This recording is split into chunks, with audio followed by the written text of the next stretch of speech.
Whether you love it or hate it, pretty much every 2D Mario game plays exactly the same. You hold right, jump over enemies, collect power-ups, and do it again. And considering the fact that Nintendo essentially re-released the exact same game over the past 17 years now, fans have been getting bored of that same Mario formula. Come 2023, Mario Wonder was announced and the Mario community went crazy. For once, people were actually excited for a new 2D Mario game.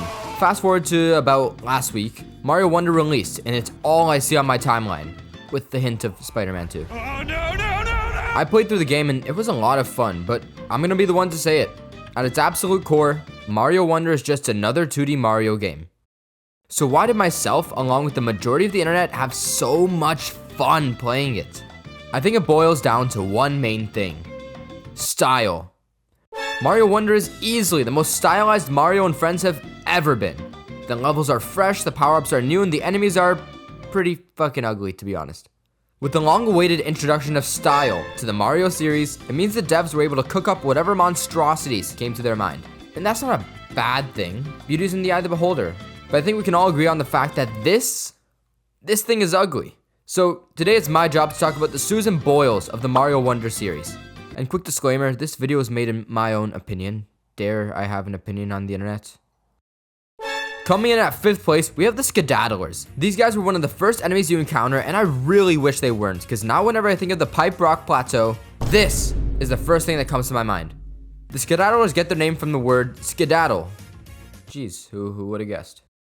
I hate the way these guys look. It has a pudgy looking body, stubby limbs, an ungodly sized mouth, and that terrified expression that's always on his face looks like it's suffering from crippling depression. The Skedaddlers are supposed to be based off a squirrel, but that's not how you do it, Nintendo. There's hundreds, if not thousands, of cute fictional rodents out there, but this is the best you can come up with?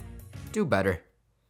Taking up our number 4 spot, we have the Honey Boo Boo of the Mario series. The Hoppo looks like he's worked the most average 9 to 5 for the past 20 years and has come to the point where he's just done with life. For a game that's so bubbly and colorful and enthusiastic, the Hoppo just looks out of place. His design isn't bad at all, but they could have at least made him smile. I mean, in his defense, if I was so fat people could literally bounce off me like a trampoline, I wouldn't be happy either. But that's why we have treadmills. In 3rd place, I know it's not really an enemy, but I have to address this guy. I'm sorry, but what the hell is this, Nintendo? Hey mom, can we have Toad? No, we have Toad at home. The Poplin is basically Toad from Wish, but I wish these guys didn't exist.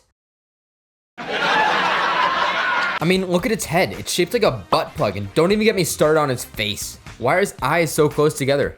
Mom, dad, and uncle must have had a little too much fun in the bedroom, because the Poplin looks like a total inbred. I'm getting canceled, aren't I? 2nd place is actually given to an enemy who's been around for a while now.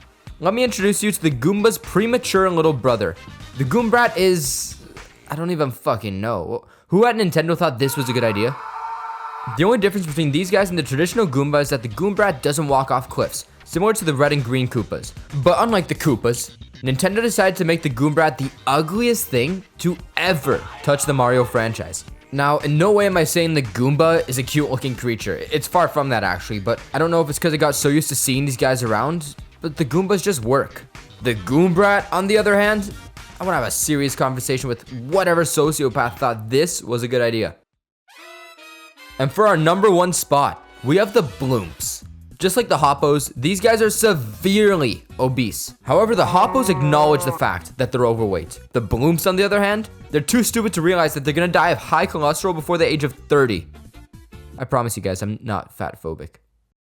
I know they're supposed to be based off a blimp. It's literally in their name, but that doesn't change the fact that this thing is still fucking hideous. The Bloom's also got a stupid looking face. I want you to take a look at this guy and tell me what's going on inside his head.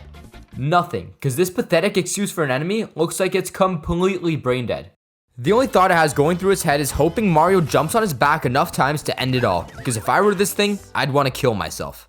The Bloomp is hands down the ugliest creature in Mario Wonder, and maybe even the entire Mario series. There's only one thing on earth I can think of that's uglier than these guys, and that's anyone who dislikes this video.